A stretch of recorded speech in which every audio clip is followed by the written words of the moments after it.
Bismillahirrahmanirrahim. Assalamualaikum warahmatullahi wabarakatuh.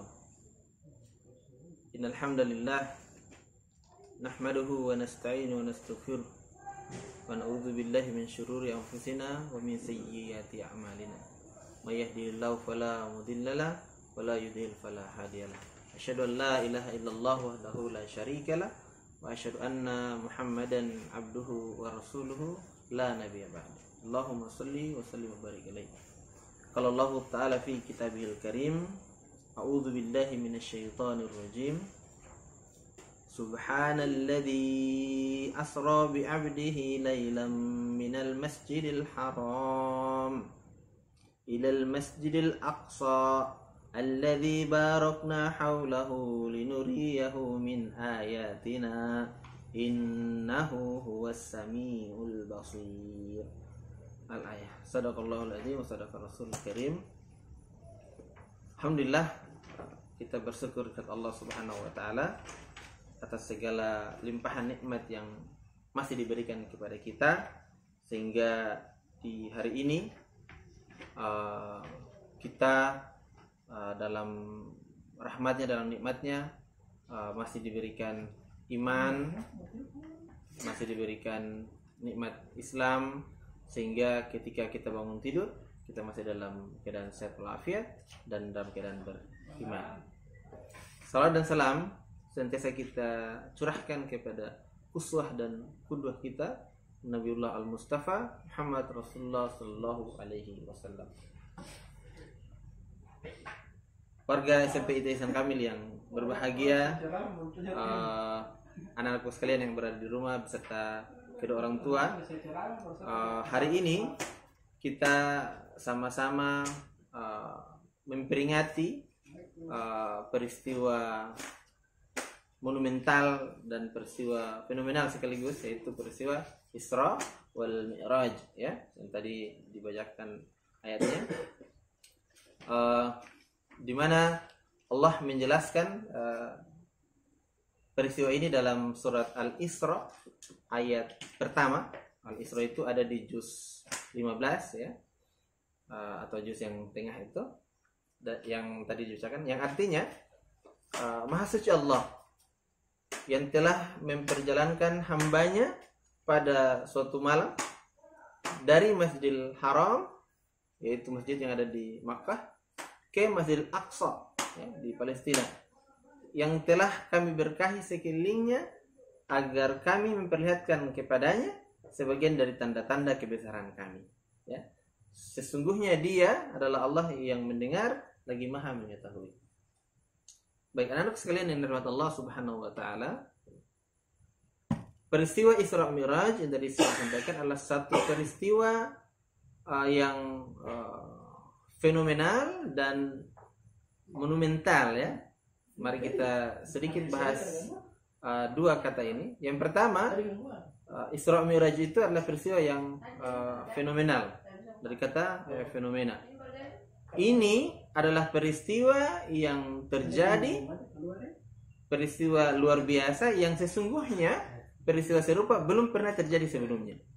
Atau dalam konteks perkembangan manusia pada zaman itu, ya, sebuah peristiwa yang mana manusia akan atau berpindah dari suatu tempat ke tempat lain dengan waktu, dengan kecepatan yang begitu cepat, dengan pendekatan zaman itu, maka ini adalah sebuah peristiwa yang fenomenal, luar biasa, ya, peristiwa yang di luar dari akal manusia. Yang kedua, peristiwa Isra Mi'raj adalah peristiwa yang monumental, momen, ya. Ada peristiwa lain yang menjadi latar belakang mungkin, atau ada peristiwa yang menjadi rentetan. Jadi Isra Mi'raj adalah rentetan peristiwa dari peristiwa-peristiwa yang lain. Kemudian ada pesan atau kandungan makna yang perlu atau yang dapat kita ambil dari peristiwa ini. Baik, anak sekalian rahimakumullah, yang pertama, peristiwa apa sebenarnya yang terjadi saat itu? Ya, ini para ulama menjelaskan, mencoba menyandarkan peristiwa Isra Mi'raj dan peristiwa yang lain, bahwa sesungguhnya peristiwa Isra Mi'raj ini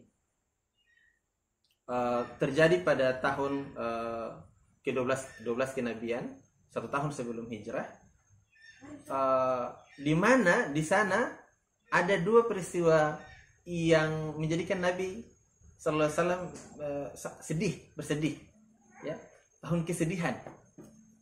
Apa itu yang menyebabkan Nabi bersedih? Yang pertama, Nabi kehilangan atau ditinggal oleh sang istri tercinta, ya, Khadijah, ya, seorang wanita yang telah diperistri Nabi, yang telah membela, ya, mendukung Nabi dalam kenabiannya, dalam segala hal. Wanita mulia ini dipanggil oleh Allah Subhanahu wa taala, dan ini menjadi satu hal yang menjadikan Nabi bersedih. Tak lama berselang dari itu, nah, Allah menakdirkan yang lain lagi, yaitu Allah memanggil atau mewafatkan pamannya Nabi, ya, Abu Thalib. Nah, kita sendiri kenal Abu Thalib adalah paman Nabi. Nabi punya banyak paman, dan paman yang satu ini spesial karena dia merupakan paman yang mendukung dakwah Nabi. Meskipun memang dalam penjelasan sejarah hingga akhir hayat Abu Thalib tidak bersyahadat, ya.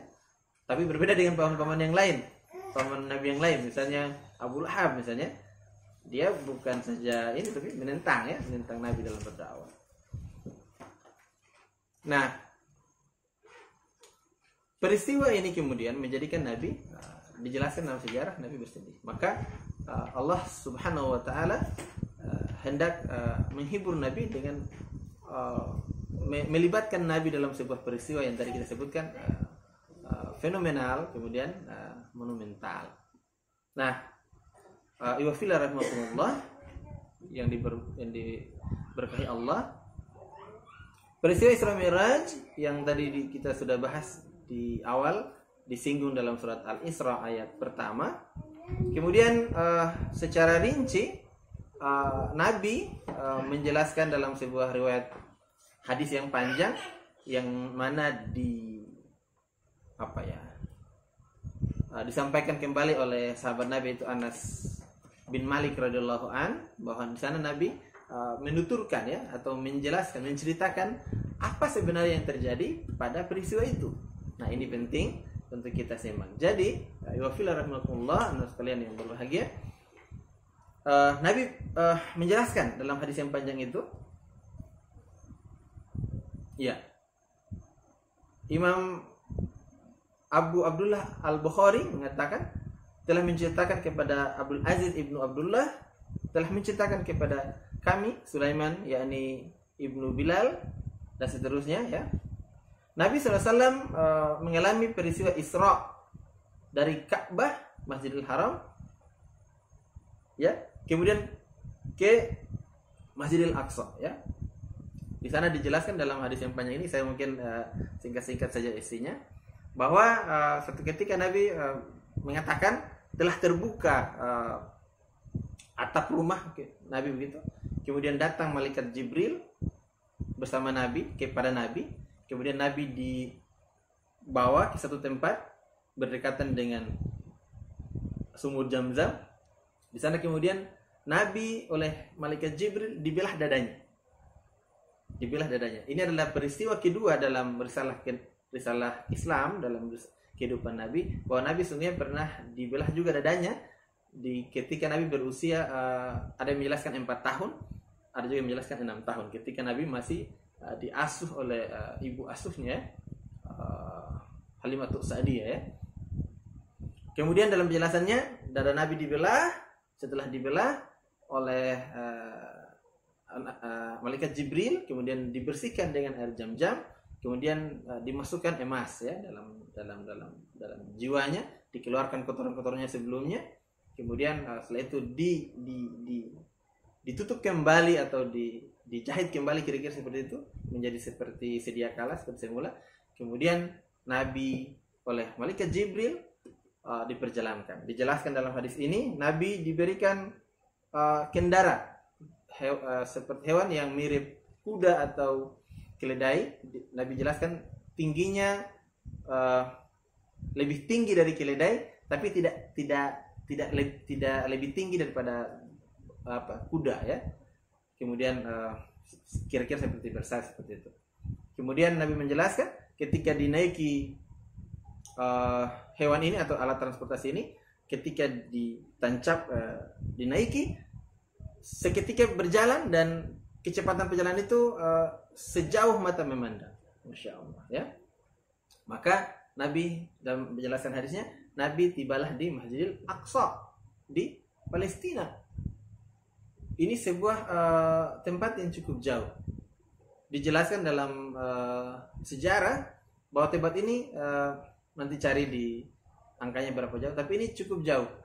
Yang pasti di zaman itu ya, manusia jika ingin bepergian dari Mekah ke Palestina itu tidak cukup dengan waktu semalam untuk melakukan perjalanan bolak-balik. Dia butuh perjalanan berbulan-bulan dengan transportasi yang paling canggih zaman itu, mungkin minta ya. Nah, dijelaskan kemudian selanjutnya ketika di mana di Masjidil Aqsa, Nabi bertemu dengan seluruh nabi-nabi Allah yang lain. Kemudian mereka melakukan sholat, tidak dijelaskan itu sholat apa. Kemudian sholat, yang pasti ini sholat yang agak sedikit berbeda ya, karena itu Nabi sholat dengan nabi-nabi yang lain, karena nabi lain sudah wafat, otomatis ini ruhnya ya.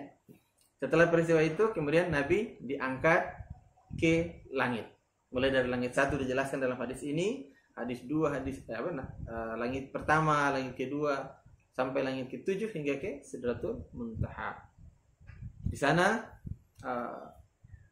Malaikat Jibril membiarkan atau mempersilahkan Nabi melanjutkan perjalanannya tanpa dikawal atau tanpa membersamai Malaikat Jibril lagi. Nabi langsung menghadap ke Allah Azza wa Jalla. Di sana Nabi mendapatkan risalah, perintah salat 5 waktu. Yang dijelaskan dalam hadis ini, awal dari perintah salat 5 waktu itu adalah 50 waktu. 50 waktu ya. Kalau sekarang 5, awal perintahnya itu dijelaskan adalah 50 waktu. Namun atas pertimbangan ya, permintaan dari Nabi yang ditemui, kalau tidak salah dijelas itu di sini adalah Nabi Musa alaihissalam, wahai Muhammad, mintalah keringanan. Maka diminta sampai tiba pada angka 5 waktu. Namun dijelaskan 5 waktu yang kita kerjakan sehari malam itu sama pahalanya dengan 5 waktu yang Allah perintahkan di awal. Baik, iwafil rahmatullah. Jadi peristiwa Isra Mi'raj, salah satu hikmah monumentalnya adalah di sana Nabi mendapatkan langsung risalah tentang salat 5 waktu. Ya, kita ketahui bersama bahwa dalam Islam banyak perintah-perintah dari Allah. Banyak perintahnya, ada zakat, puasa, haji, sedekah ya, berbuat baik kepada orang tua, berbuat baik kepada yang lain ya. Perintah-perintah ini dijelaskan dalam Al-Qur'an lewat malaikat Jibril. Namun ada perintah yang berbeda, yaitu salat. Berbeda di mana? Perintah salat diterima oleh Nabi langsung dari Allah. Nabi diundang ke arsy-Nya Allah untuk mendapatkan perintah salat. Berarti biasanya kita bisa memberi kesimpulan bahwa salat adalah sesuatu perbuatan dalam Islam yang sangat penting. Baik, itu yang pertama ya. Nah, wafillah rahmatullah, anak-anak sekalian yang soleh di rumah. Nah, bagaimana kita menyikapi peristiwa Isra Mi'raj ini dalam konteks kita hari ini, pandemi dan sebagainya. Di sini saya akan menyampaikan beberapa hal yang kira-kira kita bisa menyerap, mengambil hikmah Isra Mi'raj dengan kondisi kita hari ini yang berada di pandemi. Yang pertama, wafillah rahmatullah, Tidak ada satupun peristiwa yang terjadi di alam raya ini yang tidak luput dari rahmat Allah. Pandemi sekalipun. Ya. Misalnya tadi ketika Nabi dirundung oleh dua kesedihan, Allah kemudian menghiburnya dengan Isra Mi'raj. Ya. Hari ini kita kenal pandemi, ada wabah COVID-19. Insya Allah Allah akan menyimpan atau menyediakan hikmah, ya, dibalik dari peristiwa ini. Ya. Bahwa Allah sangat menyayangi hambanya yang beriman. Ketika Nabi berada pada ujian luar biasa, Nabi menghiburnya. Insya Allah kita juga akan ada hikmah-hikmah lain, pelajaran-pelajaran lain yang bisa kita dapat dari wabah ini, ya, anak-anak sekalian. Yang kedua, dari cobaan, dari pergulatan peristiwa, ya, seperti wabah corona dan sebagainya, kita harusnya menjadi orang yang semakin meningkat keimanannya. Ya, kita hari ini takut pakai masker, cuci tangan, jaga jarak, ya, agar kita tidak kena penyakit. Keimanan kita harus meningkat bahwa kita adalah makhluk yang lemah, sewaktu-waktu bisa sakit atau mungkin meninggal jika terkena virus ini. Bahwa kita makhluk yang lemah. Allah zat yang maha kuasa. Ya, kita tidak punya daya dalam mencegah itu, dalam menghindari itu, ya.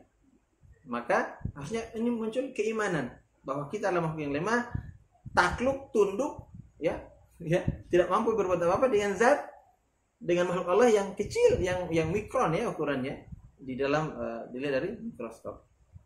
Kemudian yang berikut,